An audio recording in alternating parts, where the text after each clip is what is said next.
In this Crimson Desert video, we're going to be breaking down 52 minutes of gameplay footage that was shown a little over a week ago. And Crimson Desert is an upcoming open-world action-adventure game that's being developed by Pearl Abyss. We recently covered this game. I got to play it when I was at Gamescom, so you might have seen that video on our channel. That focuses almost exclusively on the combat of the game because that's really all that was playable there. However, there is some information in that video talking about certain aspects and from an interview that I did after playing. And if you haven't gotten a chance to watch that, I recommend doing so. But the footage we're going to see here focuses more on exploration and quests with lesser mob combat. And this is, something we only, again, saw very little bit in the demo we played earlier. So we won't go into the story, but we're going to kind of go through some of the mechanics and gameplay features that we see in this footage.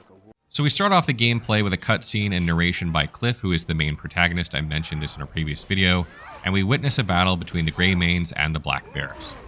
The cutscene is action-packed, and we're thrust into a quick-time event. Then transitions into the tutorial on combat mechanics. And we previously made a video focusing on boss combat, but this time you'll see more action against smaller, lesser enemies. And I actually played this section, this very small section here at the beginning. I actually played this during the demo at Gamescom, but we were not able to show this because we weren't able to get capture. So we only had the boss video to show you, but this is actually an area that I was able to play as well. Crimson Desert features some stylish animations against these enemies. It makes you feel awesome when you pull them off. I really like how when you block an attack perfectly, visual cues appear, allowing you to counterattack immediately. And I also noticed how the daytime location and temperature are displayed above the minimap, and I wonder if temperature will serve a purpose later on. After dispatching the enemies, we're taken into another cutscene showing one of our fellow Greymanes fighting multiple Black Bears. Following this, we're immediately given another QTE, and then it's back to fighting more enemies. This time the footage showcases attacks where you can send enemies flying. One enemy is pushed off a ledge, another is thrown into one of his allies, and I like how the game makes it easier to manage crowds with these moves, so you won't be as surrounded as easily. After taking care of these enemies, we transition into another cutscene, this time featuring our ally Jan fighting off some Black Bears. After yelling Cliff's name, he gets kicked off the cliff, which is a bit funny. We're then forced to deal with the remaining enemies before finally getting some time to walk around, and shortly after a cutscene is triggered where you help another ally. This is when I noticed that the green leaf gauge, which I assume is your mana located inside your health bar, replenishes as you fight, which I feel is a really convenient feature. From there, we're thrust into another cutscene where it seems we're finally going to get to fight the boss, and it seems to be a pretty straightforward boss fight, which is how I remembered as well. He has a red health bar from the start, and once you deplete it, the fight is over. The tricky thing about this fight being that there are multiple enemies attacking you while you're fighting the boss. After the battle, another cutscene shows Cliff being brutalized and pushed off a cliff, bringing the introduction to a dramatic end as the title card appears. The next part takes us to a house in which we find Cliff, and this time we finally get a proper glimpse at the world of Crimson Desert, and wow, does it look amazing. You see NPCs talking to one another, children running around, the wind blowing, making the leaves and branches sway, and the world of Crimson Desert truly looks like it feels alive. We also get to look at the pause menu, which displays the map, inventory, key items, skills, and horses. The stat page includes the usual information: health, spirit, which is probably the game's mana system, stamina, attack, defense, reputation, attack and movement speed, crit chance, and battery. I'm curious about how reputation will be handled. Will it play out like Red Dead Redemption, for instance? And what's with the battery? What's that do? There's even a thunderbolt symbol beside it, so I'm guessing it'll be used for certain skills or perhaps to operate ancient tech machinery or something. When we check out the key items, we read some letters, and one of which reveals the next quest location. Next, we head to the map where the main quest is marked with a red marker. There is a quest tracking system in this game as it appears, and I must say, Crimson Desert's quest marking is superb.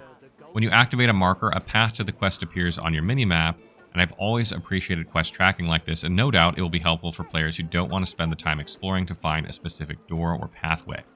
Obviously, it would be fantastic if this was optional to allow for exploration for people who want it, and then allow for this option for people who don't, but we don't know if that's the case. I also noticed at this part that the temperature has now risen to 21.4 degrees Celsius. I'm not sure if you can change it to Fahrenheit, maybe that's something you can toggle in the settings, but as we walk around, it seems you can interact with a lot of items in the environment. You can lift crates, talk to NPCs, catch cats, yes, you heard me correctly, and even steal chickens. Stealing chickens will probably affect your reputation, so it's best not to do that unless you are really desperate or you just fancy yourself some chicken. You can also summon a horse quickly by whistling, making traversal much easier. However, I can't help but notice that the sound of the footsteps is the same whether the horse is on grass or wooden bridge, and the only time it changed was when the horse stepped in a puddle on the bridge. What's worse is that the footsteps are quite loud, so once you notice, it's hard to ignore it, and I feel like this might be a sore spot unless it gets changed. The journey is long, but I don't mind since the landscape is beautiful, and while walking I notice an NPC getting beaten up by some soldiers and a noble. You know, things you see in real life, generally. NPC interactions are really interesting in this game, and I like how NPCs react to your character as you pass by. Some look at you in awe, while others make disparaging comments. And collision is also a thing in this game, and you can bump into someone while running, and they will be shoved aside. Really like that feature. That is a nice touch. We finally reached the castle entrance, and I like how easy it is to switch equipment without going through the pause menu. You can do this from your item wheel, and I also couldn't help but notice the presence of gigantic soldiers among the regular-sized ones. Maybe they're monsters employed as soldiers. I have no idea, but it's definitely interesting and makes me wonder. But one thing I noticed in this area that stood out to me is that how the camera can get into awkward angles when you move through really narrow areas of the game. And I noticed this earlier too when we left the house. It seems like it would be very annoying to have this happen regularly throughout the game, so I hope that's something that gets fixed. We eventually get to the room where the quest is, but for some reason, no one is there. And after searching a chest, a door appears, serving as the pathway to where we're supposed to go next. After going through the pathway, you're brought to a place that looks like some sort of temple, and I notice here that it's really neat how when you equip something, it briefly shows what you've equipped on the right side of the screen. When you reach the temple doors, it prompts you to use Hookling and Bakeling's powers to open them. I hope I pronounced that correctly. And then you enter a mode where these powers manifest as ethereal appendages, which you can use to open what looks like a heavy set of doors. I'm guessing these powers will play a key role in solving puzzles throughout the game. This is probably an introduction to this mechanic in general, and it's likely that we will see this throughout the game in various places. Once inside, it turns out the place is actually a library since there are a lot of bookshelves packed with books. That's what a library is. There are 3 people inside, and I really like how the light reflects off the marble walls just like it would in real life. This is a nice little touch that kind of adds realism to the game. A cutscene is then triggered, and you get to talk to Aliston the Alchemist, and voice acting-wise, Crimson Desert seems to do a phenomenal job here. The voices fit well, they sound natural, and this is so important to not only role-playing games, but other games in general that rely on a heavy narrative. And, that voice acting, if it's bad, can really ruin a game. So far, it seems to be really good. However, one thing that I do notice here, and I can't help but notice, is that mouth movements feel a bit off, so it is a little bit disruptive if you're looking at the mouth while you're listening. After the cutscene, you're transported outside where you spot someone in the distance. Approaching then triggers another cutscene, introducing you to White Crow the Witch, who is a figure clad in white. This cutscene also unlocks the gliding mechanic, which we've seen a little bit of in previous Crimson Desert videos. Following the cutscene, Cliff decides to jump off the cliff, no pun intended, and what comes next is pure eye candy. I cannot emphasize how good this looks. After passing through some sort of portal, we start plummeting to our doom. But never mind that, the view is incredible. The draw distance is impressive. The mountains, valleys, and forests stretching into the distance all look fantastic. And then we see the gliding mechanic in action, which transforms your appearance into a beaked creature with a cool cape. This allows us to break our fall and glide through the air, and after Cliff lands, we get to roam around once again. After wandering around and shoving people, which is definitely something I'll be doing when playing, we eventually stumble upon Cliff's old ally whose leg is badly messed up, Marius, triggering another cutscene. Afterward, we walk with Marius as Cliff decides to search for his other Greymane allies. Overhearing some soldiers discussing them leads to another cutscene where we get to fight Matthias, the soldier's boss. Now, if you notice here during this fight, his health bar is blue instead of red, unlike in the other boss fight we saw previously. This means that the fight will have 2 phases. Matthias favors heavy charged attacks rather than quick ones, and he'll attempt a running kick if you put some distance between you. Dodging those attacks opens him up for combos, and after defeating Matthias, you encounter Barden Miller, who triggers another cutscene asking for your help in identifying some brigands who have been harassing people. The footage then skips ahead to nighttime, showing Cliff riding toward what appears to be burning houses. I really like how some NPCs are just standing in the distance watching the scene unfold, which feels very much like how people might react in real life. Reaching the second burning house triggers a cutscene where a priestess asks you to help the people inside. Some of the dialogue in this game can feel a bit cheesy and awkward. For instance, when Cliff asks how many people are inside, the priestess pauses and glances around for a bit before answering. Anyway, after the cutscene, we get to throw giant vases of water at the burning spots in the house, allowing us to enter and rescue the sole survivor, not unlike something you might see in an MMO. A cool detail here is that the temperature gauge above the minimap reads 50 degrees Celsius when we step inside the burning house. After saving the survivor, they then send Cliff off to find Hubert, the healer. It's funny how they chose to repay his kindness by giving him an artifact, which seems to be the reason the bandits burned their house down in the first place. While riding our horse to the healer's location, we pass by some goblin miners who panic at the sight of us and attempt to attack. We just ride past them and continue on. The area seems to be teeming with goblins, most of them who flee at the sight of us, but when we reach the healer's location, he's heavily guarded by them. This section of footage highlights stealth combat. After picking off 2 goblins, we confront the 3 goblins guarding Hubert and take them out. I notice a Goodwill 0 indicator between Hubert's name before rescuing him. Perhaps it indicates something having to do with the reputation system. After a cutscene, we follow Hubert while gathering some lavender, which is probably a crafting material. I also notice a button prompt to sit on rocks while exploring. It's a nice touch, allowing players to relax outdoors and take in the scenery. If you're the type to get annoyed when NPCs walk slower than you, then here's some good news.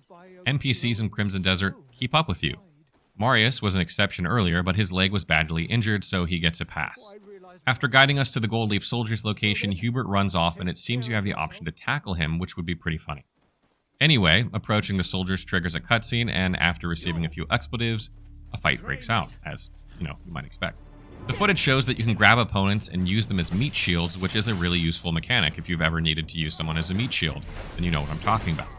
After defeating the soldiers, a hooded goblin named Shakatu appears, and we talk to him. We're then given a new quest to challenge Splithorn, the branch master of the Gold Leafs, to a duel.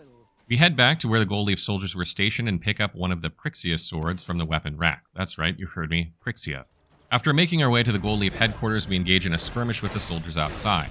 They're tough, but we manage to pull through after consuming lots of meat on toast, which, as you might imagine, heals you. We then barge into the headquarters, triggering another cutscene where we challenge Splithorn to a fight. He's an unusual-looking goblin, pale instead of green.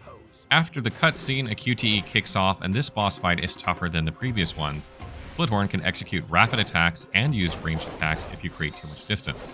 Fortunately, he only has a red health bar, and it appears we don't need to fully deplete it, though as we're taking off a significant portion of his health, a cutscene triggers in which we deal him a crippling blow and leave him to be finished off by his own people. A very satisfying end. Footage then ends as Cliff walks away. Now, what I think about Crimson Desert from seeing this footage is that visually, it looks absolutely stunning. The environment, the draw distance, and the lighting are very well executed.